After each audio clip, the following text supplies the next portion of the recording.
Pessoal, boa tarde. Muito feliz de estar aqui com meus amigos Eduardo Neumann e o Fábio Villa, para a gente trocar uma ideia aqui sobre alguns assuntos importantes. Me apresentando aqui, meu nome é Marcos Cavagnoli, eu sou o diretor da área de fluxo de pagamentos para pessoa jurídica. Eu vou passar aqui para os meus colegas se apresentarem. Olá, obrigado pelo convite. Eu sou Eduardo Neumann, CEO da TOTVS Techfin. Um prazer estar aqui com você hoje para debater esses temas excelentes que a gente vai discutir. Olá pessoal, boa tarde. Eu sou o Fábio Villa, sou diretor comercial aqui do Itaú BBA. Sou responsável pelo Middle, pelo Corporate, pelas empresas multinacionais e por Tech. Bastante animado aqui, que tem muita novidade para a gente falar, né pessoal? Boa, bora lá. Vamos lá, Villa. Queria perguntar para você, para o Edu, para começar aqui, é o seguinte: quais que vocês acham que são as grandes forças transformadoras na área de serviços financeiros para as empresas no Brasil em 2023 em diante? Olha, Cava, acho que a gente vem de um histórico aí de 15 anos de evolução, que a gente já viu isso acontecer de maneira ainda mais clara nas pessoas físicas, que eu costumo dizer que são 3 pilares, né? A regulamentação, que a gente tem aqui um regulador inovador no Brasil que está olhando, está fomentando competição, está fomentando a melhoria dos serviços. A gente tem a contribuição da tecnologia, então você tem hoje possibilidades de fazer serviços como o Pix, vai vir por aí o Real Digital, quer dizer, uma série de serviços que só são possíveis pela existência e barateamento da tecnologia. E você tem, obviamente, os motores de investimento que possibilitam novos entrantes, alguns nichados, alguns monoliners, que acabam gerando também inovação, competição. Isso acaba sendo muito benéfico para a pessoa física e vai ser também muito benéfico para a pessoa jurídica. O que eu acho que é legal aqui, complementando o ponto que o Edu trouxe aqui, ele foi extremamente assertivo, é o seguinte, né? O Brasil ele é feito de pequenas e médias empresas, majoritariamente. E essas empresas, até por uma questão de sobrevivência, né? Enfim, dado todas as questões conjunturais que a gente tem, o capital é mais caro, tal, etc. Então, por uma questão de sobrevivência, eles precisam ser competitivos. E a tecnologia quebrou essa barreira da competitividade, né? Do custo, aliás. E aí tem um outro elemento que é o seguinte: por trás de um representante de uma companhia tem uma pessoa física.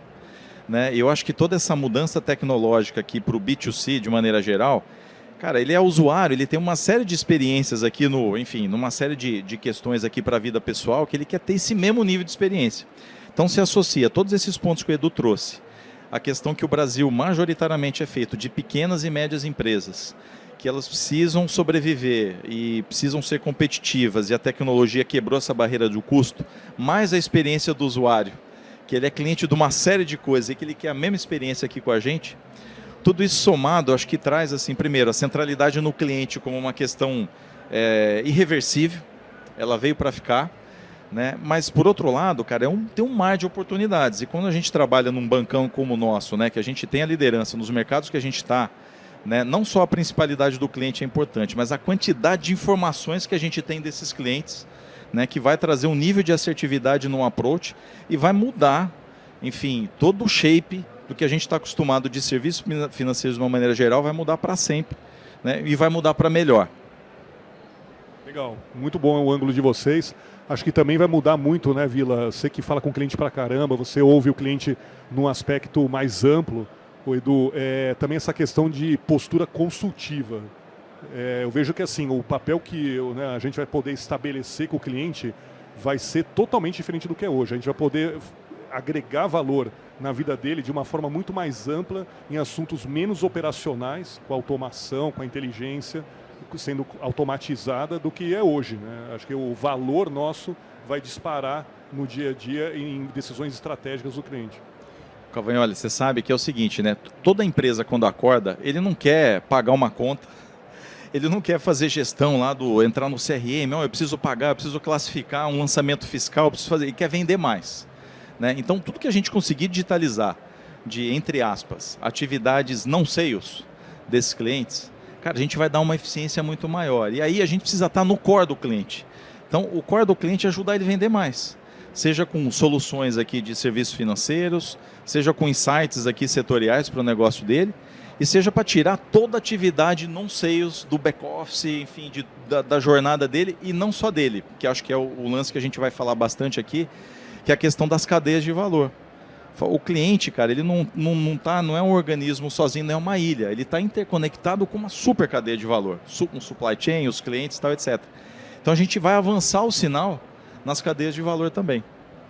O Vila usou uma palavrinha que eu gosto bastante, que é a principalidade, né? A principalidade nada mais é do que você ser o principal, né?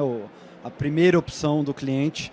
E a principalidade é uma consequência de duas coisas, pelo menos. A relevância que você gera para o cliente e a experiência que você entrega na ponta, né? Então, a combinação de insights que geram relevância para economizar tempo e dinheiro para as empresas e a experiência sem fricção, sem grandes dores, sem perder tempo, que você entrega para as empresas, elas acabam voltando ou resultando na principalidade, que é uma outra maneira de olhar a lealdade, né, que a empresa tem. E a empresa é leal quando ela tem valor entregue na ponta. Então eu gosto bastante dessa visão, compartilho, concordo, né, que as empresas querem vender mais, e esse vender mais pode vir de uma série de coisas. Um limite adicional dado com inteligência, um insight percebendo quando tem uma oportunidade de vender mais, um insight de preço, porque num software de gestão, por exemplo, você está vendo recorrentemente o faturamento, você está vendo a mercadoria, por exemplo, despachada, você começa a conseguir gerar, pelo mapeamento de uma determinada região, um insight de preço. Venda por mais, ajuste seu preço. Nessa região, um SKU médio está sendo vendido por esse preço. Então, isso tudo vai resultar na principalidade, né? Vocês falaram no negócio, estava aqui pensando, né, enquanto vocês falando, você colocou alguns pontos super importantes aqui da vida do cliente, né? O que o cliente realmente, por que ele existe? Eu acho muito legal essa, ninguém acorda de manhã e fala, vou fazer um Pix, né? Assim, não é o... né, vou lá dar um enter no sistema de gestão, não é isso, né? O cara quer entregar o sapato que ele fabricou, quer entregar um serviço que ele está a fim de fazer, quer faturar. Agora uma pergunta aqui que eu estava pensando aqui para a gente pensar junto. Tudo isso, toda essa tecnologia, toda essa novidade, deve deixar os clientes, vocês que falam bastante também com o cliente na rua, cara, isso deve dar um overflow na cabeça do cliente, né? Porque ele está vendo, cara, assim, 5, 6 regulamentações saindo no Banco Central, mas o que acontece de regulamentação fiscal para ele, quer dizer, esse mundo hoje que a gente está, o bombardeamento de dado, de informação e de tecnologia nova é absurda. Isso é uma dor, assim, que vocês sentem lá na conversa com o cliente? Como é que vocês acham que a gente pode ajudar ele nessa travessia de anos, né? Não é uma travessia que vai demorar um mês ou um ano. Como é que vocês veem isso? Olha, você tocou num ponto aqui que ele é bem importante, porque é o seguinte, o nosso papel aqui, enquanto banco, né, enquanto parceiros aqui, né, junto com a TOTVS, é o seguinte, não é só tentar entregar a melhor solução, mas é um papel de curadoria. O cliente espera da gente essa curadoria, ele não espera da gente só um serviço financeiro, ele espera da gente uma assessoria, ele espera da gente um conteúdo, né? E a gente, como transita todo tipo de informação, tudo aquilo que a gente conseguir produtizar by design para melhorar a vida do cliente, e by design em todos os aspectos, regulatórios, curadoria, como eu falei, assessoria, né? E explorar principalmente aqui a questão da cadeia de valor, porque se você presta uma assessoria aqui só para o indivíduo, para o hub aqui, que é o nosso ponto focal, mas se você expandir isso para toda a cadeia de valor, né, ao ponto que se você conseguir otimizar o uso do capital, dado que o capital no Brasil é muito caro, né, então hoje como é que a gente transaciona, né? Então eu tenho um cliente âncora, eu dou dinheiro para ele, né, e ele faz o uso desse dinheiro, ou para financiar cliente ou para financiar fornecedor. Mas se eu tiver toda a cadeia de valor mapeada, eu consigo mandar o dinheiro para o lugar onde de fato vai precisar. E eu estou enxergando o risco da cadeia como um todo, que foi o que o Edu colocou agora, né? Poxa, eu sei o que está acontecendo em cada uma dessas jornadas. E aí eu vou conseguir fazer mais, não só o cliente vender mais, mas assim, eu vou conseguir otimizar a cadeia de valor como um todo. Mas assim, hoje o nosso papel aqui é essa questão de ser um educador das empresas e das cadeias de valor, é um papel que a gente quer assumir mais o protagonismo. A gente faz, talvez de uma maneira até intuitiva, mas a gente tem um espaço e tem uma oportunidade de fazer de uma maneira organizada esse tipo de curadoria. Eu acho que isso é ainda mais verdade para as médias empresas, né? Porque você tem uma faixa de faturamento de 30 a 300 milhões de reais, você tem empresas que a gente chama de middle, que elas são quase 30% do PIB, mas elas empregam mais de 50% das pessoas. E qual é o ponto aqui na tua pergunta, Cava? Essas empresas, elas foram criadas para a atividade fim delas, uma manufatura, um serviço, alimentação, agronegócio. Essas empresas não foram criadas e não gostam, nem querem, como você bem colocou, digerir toda essa complexidade. Então, acho que a palavra-chave aqui é simplificar.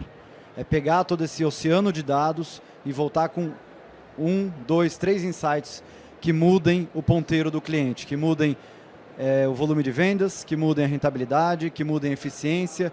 Então, a gente puxa na TOTVS Techfin essa complexidade de digerir todos esses dados, a gente puxa para a gente. E a gente quer entregar simplicidade na ponta. Simplicidade através dos dados e simplicidade na jornada. Porque também num software de gestão, o cliente às vezes tem que navegar em N telas para chegar a alguma determinada conclusão. Eu já posso pegar e colocar essa conclusão na tela para ele. Da mesma maneira com as informações financeiras. Ele tem ali uma série de relacionamentos, uma série de transações. A gente pode simplificar isso e entregar para ele numa única tela uma jornada sem fricção que economize tempo e dinheiro. Então, especialmente para a média empresa, essa redução da complexidade, essa simplificação e essa economia de tempo e dinheiro são vitais. Esse ponto, né, que a gente estava falando de intracadeia, esse ponto, né, porque na hora que a gente pensa, vamos pensar no aspecto financeiro e de gestão, né, de intracadeia. Eu estava pensando aqui, financeiro, você tem, né, na hora que você olha uma empresa, ela basicamente ela tem uma respiração, né? A respiração dela ela tem que inspirar dinheiro, tem que vir o dinheiro para ela, e ela expira dinheiro quando ela paga, né? Só que o que ela pagou, alguém está recebendo. Esse recebendo pode ser desde o governo, pode ser outra empresa, pode ser uma pessoa física, que também, por sua vez, recebe o dinheiro e passa. Quando você vê na parte de gestão, né, também é a mesma coisa, porque você está comprando de alguém, se alguém está vendendo. Então, essa cadeia de compra, venda, venda, compra, compra, venda, e de pagar, receber, ela se encadeia de uma forma muito poderosa. Só que é difícil hoje encontrar, né, alguém que esteja vendo isso aqui de uma forma unificada e conseguindo juntar a cadeia no elo financeiro, no elo de gestão em si, e mais ainda, juntando o elo de gestão com o financeiro, que nem a gente está se propondo aqui na JV, na Techfin. Perfeito. Cara, eu acho que isso talvez seja uma das coisas que pode mais mudar o mercado aqui nos próximos anos. Como é que vocês veem essa ainda existe muita fragmentação, né? Então, quando a gente fala de ruptura, de fricção, ela também se aplica entre cadeias. Não adianta você saber tudo o que está acontecendo numa ponta, na ponta pagadora do seu cliente, e não olhar a ponta recebedora do seu cliente. Então, a gente fala também na TOTVS Techfin como quanto mais elos da cadeia você encostar, maior o seu valor agregado. Então, um exemplo clássico disso é olhar o prazo médio de recebimento e o prazo médio de pagamento. Isso já é uma visão da cadeia, porque simplesmente saber que um cliente, na média, recebe em 30 dias, não gera o poder do insight para ele melhorar o negócio dele. Se ele está recebendo em 30, você encurta para 20, mas ele paga o fornecedor dele em 10, ele ainda tem um problema. Você só suavizou o problema dele. Da mesma maneira, a gente consegue ver nível de estoque, folha de pagamento, a diferença entre o que é vendido e entregue na ponta, se tem alguma ruptura na cadeia dele, ou algo que aconteça após as cadeias. Então, a gente vê, por exemplo, às vezes o agronegócio. Vamos pegar um exemplo aqui para tangibilizar para a turma. É muito comum um cliente TOTVS do agronegócio fornecer tomate, né, para alguém que vai fazer molho de tomate numa manufatura, que por sua vez vai precisar fazer esse molho de tomate chegar para o consumidor final. Então, é uma cadeia longa entre o produtor do tomate no agronegócio, quem manufatura o molho de tomate, quem distribui esse molho de tomate, como esse molho de tomate chega no varejo até finalmente chegar na mesa da nossa casa. Então, é uma cadeia super longa, em que invariavelmente 3, 4 elos dessa cadeia são clientes TOTVS, são clientes Itaú, e a beleza disso aqui é juntar essas informações e falar, bom, como é que a gente rastreia isso para otimizar o capital, não só do cliente do eixo dessa cadeia, mas de todo mundo, né? Acho que esse é o segredo aqui da coisa. Sabe uma coisa interessante que eu tenho, assim, e eu acredito muito, que é o seguinte: o mercado de crédito no Brasil, ele tem um nível de desenvolvimento bom. Mas, para mim, o principal inibidor do mercado de crédito no Brasil não é o custo, mas é a assimetria de informações, né? Quando você quebrar essa assimetria de informações, que é o que a gente está se propondo aqui, cara, você vai conseguir expandir isso, cara, a potência N. Né? Então, você tem muito dinheiro represado no balanço das companhias, né? E, de novo, né, a assimetria de informação, ela é tão grande que, poxa, você coloca um fator de risco aqui que não necessariamente ele vai se materializar. Quando você quebrar isso, eu acho que é isso que a gente vai fazer em conjunto aqui, cara, você vai expandir muito o crédito a um preço muito mais acessível. Porque o prêmio de risco, quando você não tem a informação, quer dizer, você não sabe ali, está escuro. né? A água está turva, então eu não vou avançar mais o sinal. Então, cara, para mim vai destravar assim, de uma maneira incrível o mercado de crédito no Brasil. Para quem precisa, que são as pequenas e médias empresas. Isso, a beleza disso é que vai converter em benefício para o cliente. Esse cliente que várias vezes não é listado, não é auditado, quer dizer, as informações estão um pouco turvas, existe muita assimetria e o nosso propósito aqui é justamente fazer o dado trabalhar em benefício, o dado do cliente trabalhar em benefício do cliente.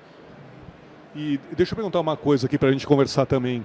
A gente falou até no painel, né, Edu, assim, essa questão, na hora que você está mexendo com toda essa questão de informação, dado intracadeia, a capacidade de você melhorar a vida do cliente exponencialmente com crédito, com produtos, né, de serviços transacionais, o cliente também, ele demanda de quem estiver fazendo isso para ele uma tremenda responsabilidade. Quer dizer, a parte de segurança, a parte de confiabilidade, a parte de resiliência vai ser crítica, porque, imagina, você vai estar mexendo com o coração, o fígado, o rim do cliente. E nesse ponto, né, empresas que nem as nossas, Itaú e TOTVS, têm uma preocupação absoluta. Como é que vocês veem essa questão toda e como é que a gente tem que levar isso para o cliente para ele poder ter a consciência da importância desses fatores, né, de segurança? Porque às vezes é normal, o atropelo tecnológico vem às vezes meio avassalador. E a gente precisa quase que proteger nossos clientes também nesse lado. Como é que vocês veem o papel das nossas empresas, do nosso ecossistema, em cima dessa questão de segurança, confiabilidade, resiliência? A responsabilidade é enorme, né? Eu acho que aqui a gente está falando, em última instância, de confiança.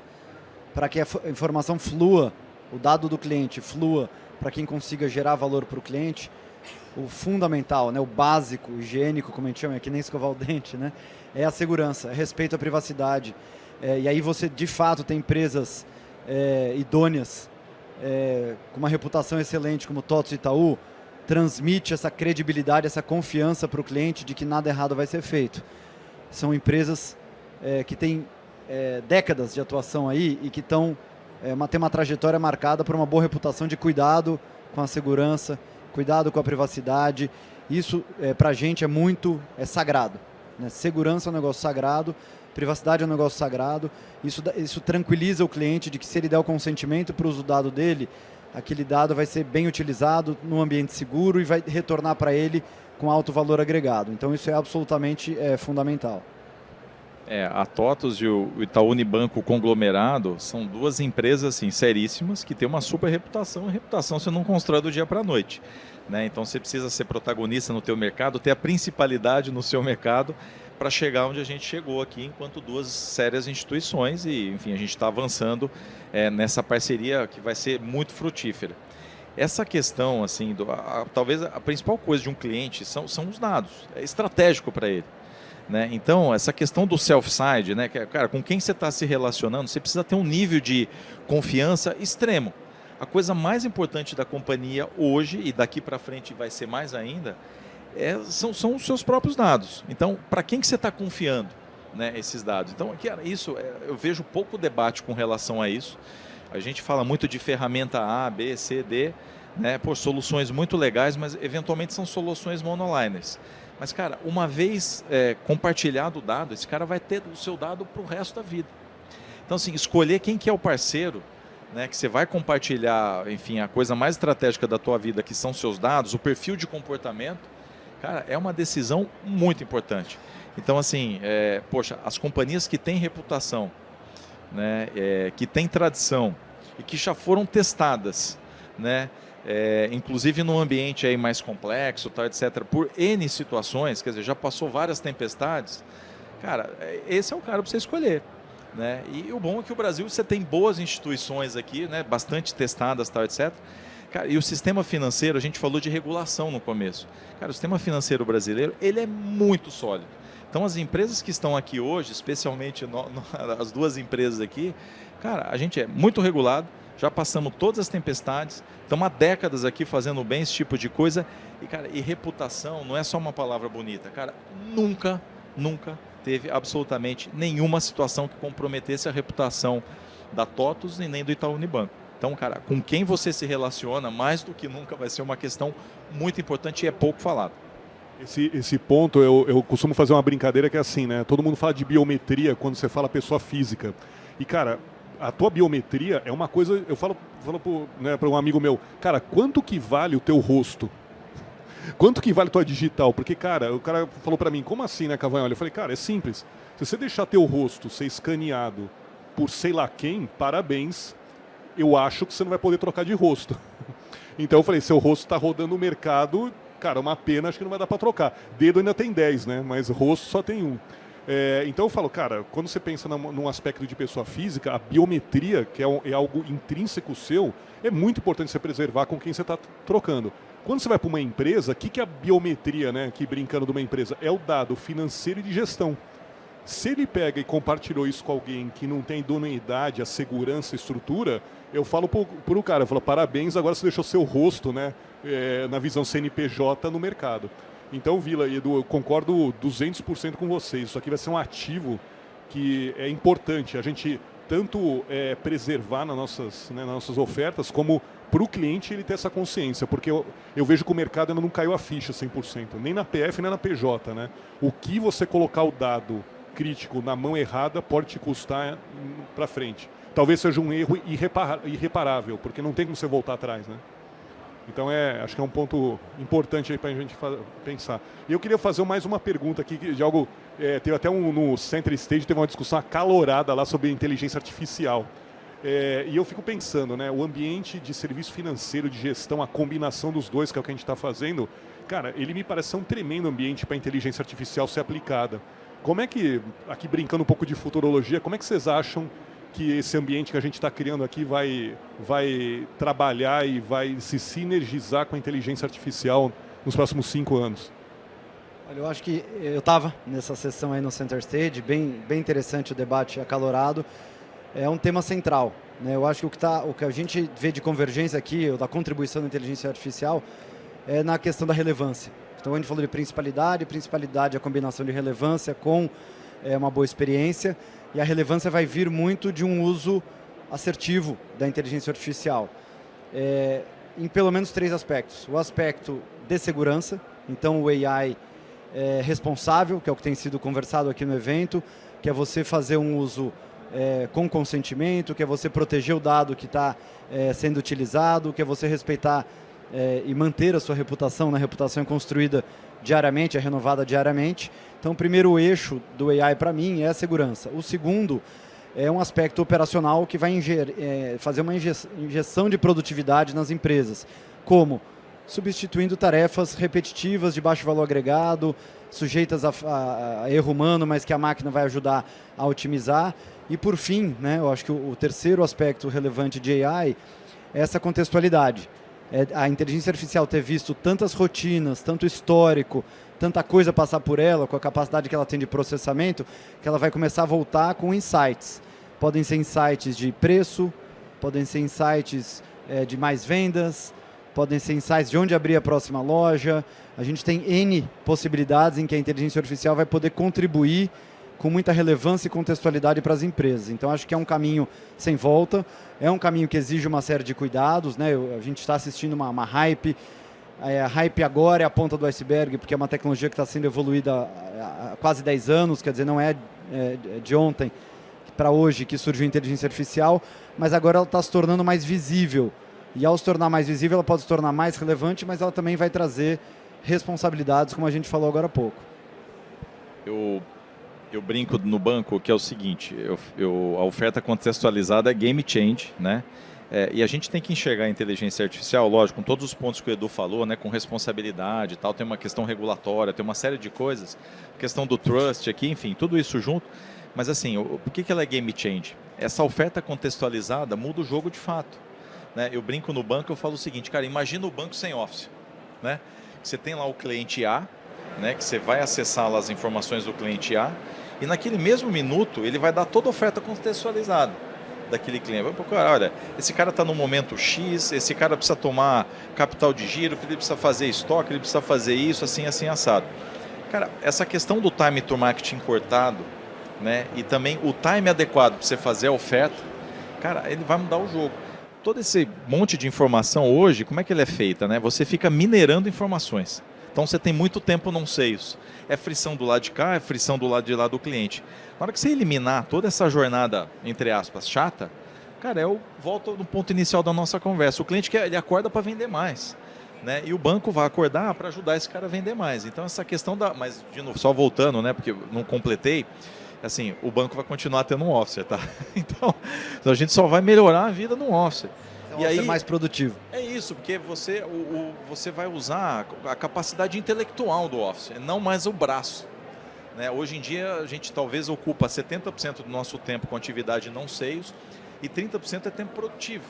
Né? Acho que a inteligência artificial como aliada, e é isso que a gente precisa enxergar, cara, ela vai, atividade chata, rotineira, vai deixar de existir, vai trazer um nível de assertividade maior, né? Menor erro, né? E, poxa, uma oferta contextualizada muito mais assertiva. Então, cara, a inteligência artificial é nossa aliada.